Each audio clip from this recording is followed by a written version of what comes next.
தமிழ் மாநில முஸ்லிம் லீக் தலைவர் ஐயா சைத்தார் அவர்கள் சிறப்புரையாற்றுவார்.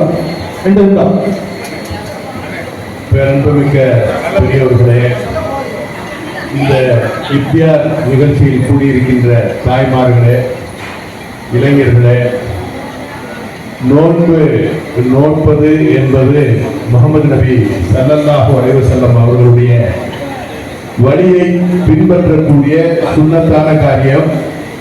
ஒரு மனிதன் பசியோடு இருக்கின்ற ஏழையை எண்ணி பார்க்கவும், அதே நேரத்தில் மனதை கட்டுக்குள் வைக்கவும், தவறான செயல் இருப்பதற்கும், நல்ல முறையில் இறைவனை நேசிப்பதற்கும், இறை நேசர்களாக இறைவனை நாடி செல்வதற்கும் இந்த நோன்பு 30 நாட்களும் மனிதர்களை மனிதர்களாக, மனித நேயர்களாக மாற்றுவதற்காக முஹம்மது நபி ஸல்லல்லாஹு அலைஹி வஸல்லம் அவர்கள் மூலமாக இந்த நோன்பு நமக்கு சுன்னத்தான காரியமாக இஸ்லாமிய பெருமக்களுக்கு உலகெங்கும் வாழுகின்ற இஸ்லாமிய பெருமக்கள் நோன்பை கடைபிடிக்கிறார்கள்.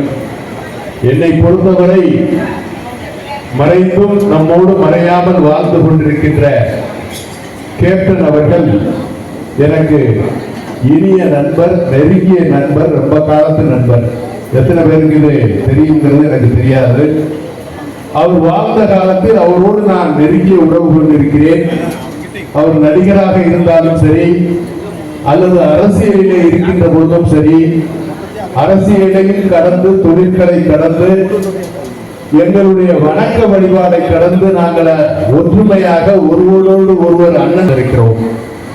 அவருக்காக நான் பல முறை இங்கே வந்து துவா செய்திருக்கிறேன். அவர் பல காலம் நெடுடி வாழ வேண்டும் என்று இறைவனிடம் மன்றாடி இருக்கிறேன். ஒரு முறை நான் ஹஜ் செல்கின்ற பொழுது இவருக்காக நான் அங்கே ஹஜ்ஜிலே துவா செய்தேன். ஏன் என்று சொன்னால், நல்லவர்கள் பெரும்பாலும் அதிகமாக இருப்பதில்லை. தமிழகத்தை பொறுத்தவரை நல்லவராக, நாணயம் மிக்கவராக, சொன்னதை செய்பவராக, சொல்லும் செயலும் ஒன்றாக இருப்பவராக, அரசியலிலே மக்களுக்கு நல்லது செய்ய வேண்டும் என்று தன்னை அர்ப்பணித்துக் கொண்டவராக, எந்தவித தவறும் செய்யாதவராக, மக்களுக்காக வாழ்ந்தவராக இருந்தவர். நான் அறிந்தவரை அரசியல் தலைவர்களிலே காமராஜ் அவர்களோடு 19 வயசிலே நான் அரசியலிலே பயணம் பெற்றேன். பிறகு புரட்சி தலைவர் எம்ஜிஆர் அவர்களோடு அரசியலிலே பயணித்திருக்கிறேன். புரட்சி தலைவி அம்மா அவர்களோடு அரசியலிலே பயணித்திருக்கிறேன். கலைஞர் அவர்களோடு அரசியலிலே பயணித்திருக்கிறேன். மாறன் அவர்களோடு, முரசொலி மாறன் அவர்களோடு அரசியலிலே பயணித்திருக்கிறேன். எத்தனையோ தலைவர்களை பார்த்த எனக்கு சொல்லும் செயலும் ஒன்றாக இருந்த 3 தலைவர்களை தான் நான் உங்களோடு பகிர்ந்து கொள்ள முடியும். அந்த 3 தலைவர்களும் இன்று நம்மோடு இல்லை. ஒருவர் புரட்சி தலைவர் எம்ஜிஆர் அவர்கள், அதற்கு அடுத்து புரட்சி தலைவி அம்மா அவர்கள், அதற்கு அடுத்து நான் பார்த்தது கேப்டன் அவர்களைத்தான்.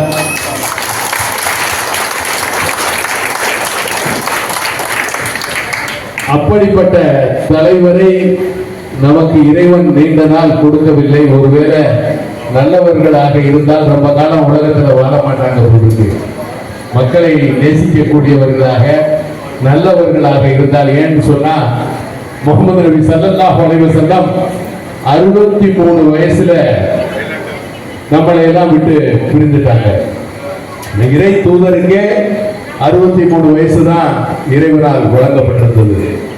ஆகவே நல்லவர்களாக, மக்களை நேசிக்கக்கூடியவர்களாக, இறை நேசர்களாக உள்ளவர்கள், மதங்களை கடந்து மக்களை நேசித்த மாமனிதர் நம்மோடு இல்லை. அவருக்காக நாம் பிரார்த்திப்போம். அவர் சொர்க்கத்திலே இருக்க எல்லாம் வல்ல இறைவனை இந்த ரமலான் மாதத்திலே நாம் அனைவரும் நோன்பு திறந்து அவருக்காக பிரார்த்திப்போம். அவர் இருக்கின்ற காலத்திலும் இதுபோல் இஃப்தியார் பார்ட்டிகளை செய்திருக்கிறார். அதை போல நம்மோடு நமக்கு தலைவராக இருந்த கண்ணியத்தேர்தல் காயிதே மில்லத் அவர்களுடைய நினைவு நாளுக்கு தவறாமல் அங்கே வருவார், மலர்பூர்வை போக்குவார். அப்பொழுதெல்லாம் எனக்கு போன் செய்வார். எத்தனை மணிக்கு ஷேக் வர வேண்டும் என்று கேட்பார். கேட்ட நீங்க இத்தனை மணிக்கு வந்தா போதும்னு சொல்லிட்டு அவருடைய அடக்க ஸ்தலத்திலே நான் காத்திருப்பேன். வந்து மலர்பூர்வை போக்குவார். நல்லவர்கள் வாழ வேண்டும், நல்ல எண்ணம் உள்ளவர்கள் ஆட்சி அதிகாரத்திற்கு வர வேண்டும். அதற்கு எல்லாம் வல்ல இறைவனும் மக்களும் உறுதுணையாக இருக்க வேண்டும். நாடு செழிக்க, மக்கள் நலம் பெற நல்லவர்களுக்கு நாம் வாக்களிக்க வேண்டும். நல்லவர்கள் யார் என்று தெரிந்து வாக்களிக்க வேண்டும். அந்நியார் அவர்கள் தொடர்ந்து கேப்டன் அவர்களுடைய சேவையிலே வந்து கொண்டிருக்கிறார்கள். அவர்களுடைய நிலையை நாம் பார்க்கின்ற பொழுது கேப்டன் நம்மோடு இல்லாவிட்டாலும் அந்நியார் அவர்கள் மக்களுக்காக செயல்பட்டுக் கொண்டிருக்கிறார். இன்றும் இந்த நிகழ்ச்சிக்கு நாம் கலந்து கொள்வதற்கு அந்நியார் அவர்கள் பெருத்த முயற்சி எடுத்து எனக்கு யார் சொன்னால் நான் கேட்பேனோ அவர்களிடமெல்லாம் சொல்ல சொல்லி சேகரனை வர சொல்லுங்க அப்படின்னு சொல்லியிருக்காங்க. எனக்கு ரொம்ப ஆச்சரியமாக இருந்தது. அந்நியார் அவர்கள் எப்படி கேப்டன் அவர்கள் என் மேல் பற்று வைத்திருந்தாரோ அதே பற்றை தொடர்ந்து செலுத்துகிறார்கள். அப்ப கேப்டன் நம்மோடு இருக்கிறாரா என்ற எண்ணம் எனக்கு ஏற்பட்டது. ஆகவே இந்த நிகழ்ச்சியிலே நான் இவர்கள் அருகாமையிலே அமர்ந்திருக்கின்ற பொழுது நான் எண்ணுகிறேன், கேப்டனின் அருகாமையிலே தான் நான் அமர்ந்திருக்கிறேன் என்று. அதை போல சுதீஷ் அவர்களும் சரி, அன்றும் இன்றும் எப்படி கேப்டன் இருக்கும் பொழுது அவர் இருந்தாரோ, வெற்றியிலும் தோல்வியிலும் நன்மையிலும் தீமைகளிலும் அவருக்கு ஏற்பட்ட துன்பங்களிலும் சுதீஷ் அவர்களும் தோடு தோல் நின்றிருக்கிறார். அவரையும் நாம் குறைத்து இடை போட முடியாது, மாற்று கருத்து சொல்ல முடியாது. நம் உறவினர்கள் உங்கள் அனைவருக்கும் தெரியும், நம் உறவினர்களுக்குள் பிரிவு இருக்கும், மாற்று கருத்து இருக்கும், பிரிந்து சென்று விடுவோம். நம்மளை சார்ந்தவர்கள் வசதி வாய்ப்பு இருந்தால் நாம் மற்றவர்களை கவனிக்க மாட்டோம். இங்கே நான் பார்க்கின்ற பொழுது ஒரு நல்ல ஒரு குடும்பத்தை தமிழக மக்களுக்காக கேப்டன் விட்டு சென்றிருக்கிறார். அந்நியார் அவர்களையும் சுதீஷ் அவர்களையும் நமக்காக தமிழக மக்களுக்காக விட்டு சென்றிருக்கிறார். இவர்களை தொடர்ந்து நாம் அனைவரும் ஒற்றுமையாக பயணித்தால் தமிழகத்திலே நல்லாட்சி கிடைக்கும் என்று சொல்லி இந்த வாய்ப்புக்கு நன்றி சொல்லி கேப்டன் அவர்களுக்கும் அந்நியார் அவர்களுக்கும் திராவிட முற்போக்கு கழகத்தினுடைய தலைவராக பொதுச் செயலாளராக இருக்கக்கூடிய சுதீஷ் அவர்களுக்கும் இந்த கழகத்தை நடத்தி கொண்டிருக்கின்ற உங்கள் அனைவருக்கும் என்னுடைய இந்தியார் நோன்புடைய நன்றியையும் நன்மையையும் தெரிவித்து அமர்கிறேன். அடுத்து அந்நியார் அவர்கள் தன்னுடைய கருத்துக்களையும் சுதீஷ் அவர்களும் கருத்துக்களை சொல்வார்கள். அவர்களுடைய கருத்துக்களை கேட்கத்தான் நான் இங்கே வந்தேன். எனக்கு இந்த வாய்ப்பை தந்தது கேப்டனும் அந்நியாரும் சுதீஷும் என்று சொல்லி விடைபெறுகிறேன். அஸ்ஸலாமு அலைக்கும் வரஹ்மத்துல்லாஹி வபரகாத்துஹு. அஸ்ஸலாமு அலைக்கும், வணக்கம். நேரம் கருதி ஒரே முயற்சியில் ரமலான் மாதத்தில் நோன்பு திறப்பு நிகழ்ச்சி என்ன கேட்டா தேமுதிக கேப்டன் தான் ஒரு வருஷமா தவறாம நடத்திட்டு இருக்கு. உண்மையை சொல்ல போனா இஸ்லாமியர்களுடைய உண்மையான பாதுகாப்பு.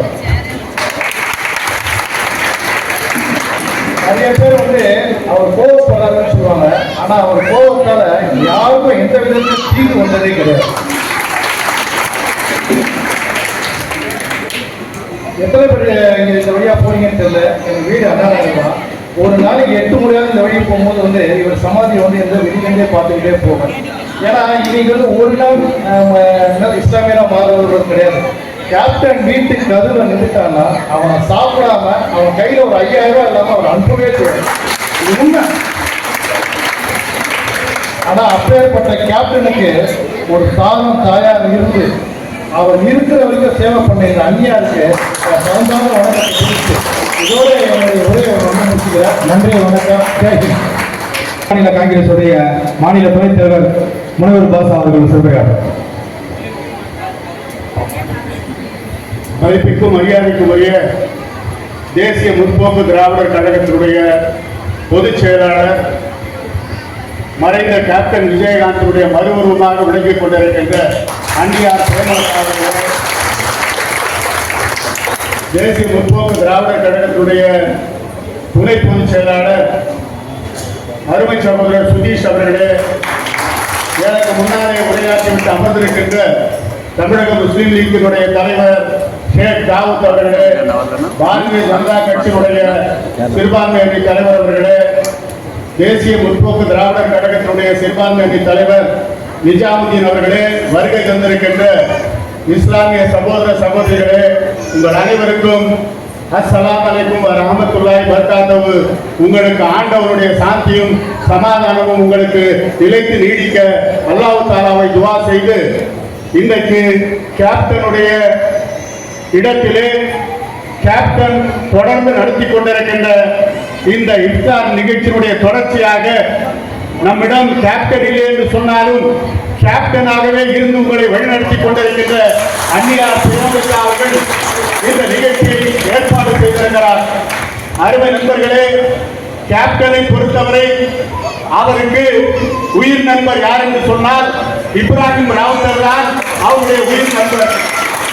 அவருடைய திரைப்படங்களிலே வசனம் எழுதி புரட்சிகரமான கருத்துக்களை எடுத்து சொன்னவர் யார் என்று சொன்னால் லியாக்கத் அலி கான் தான் அவருக்கு வசனங்களை எழுதிய வசனகர்த்தா.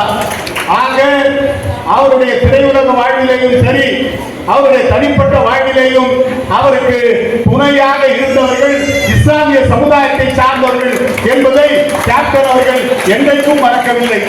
அது மட்டுமல்ல, மரியாதைக்குரிய கேப்டன் விஜயகாந்த் அவர்கள் ஒரே ஒரு சம்பவத்தை சொல்லுகிறேன். மக்கள் தலைவர் மூப்பனாரை பற்றிய ஒரு ஒலிநாடாவை நான் வெளியிடுவதற்கு ஏற்பாடு செய்தேன். அந்த ஒலிநாடாவை நம்முடைய கேப்டன் வெளியிட வேண்டும்.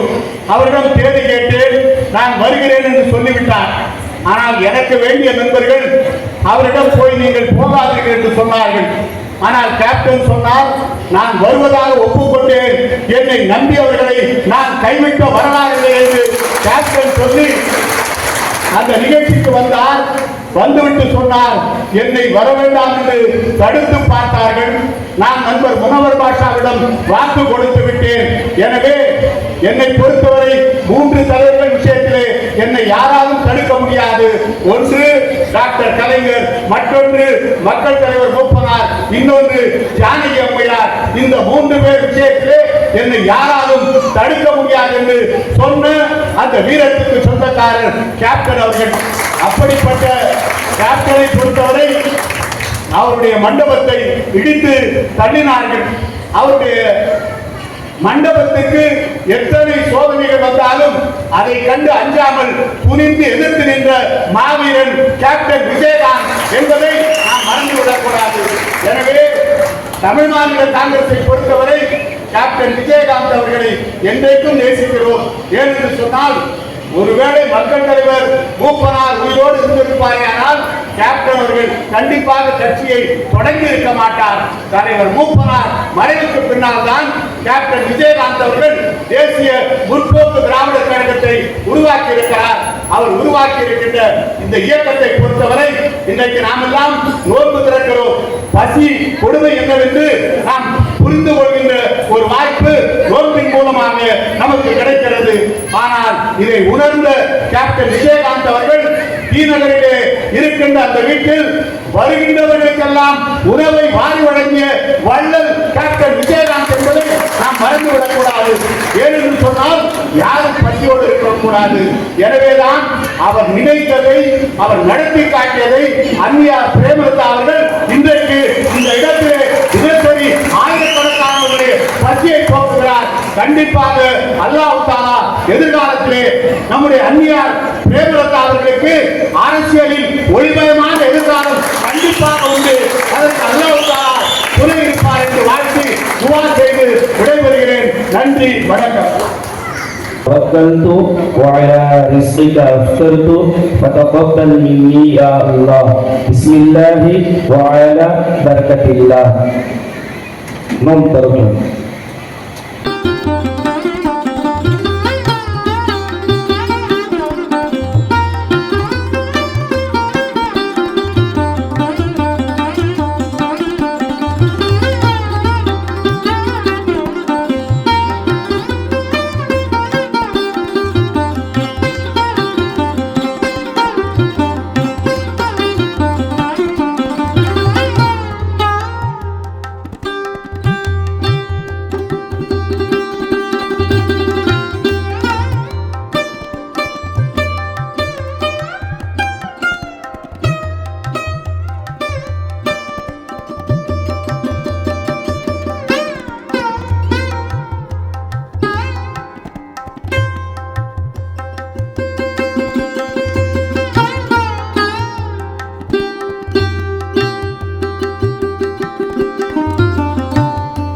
Thank you.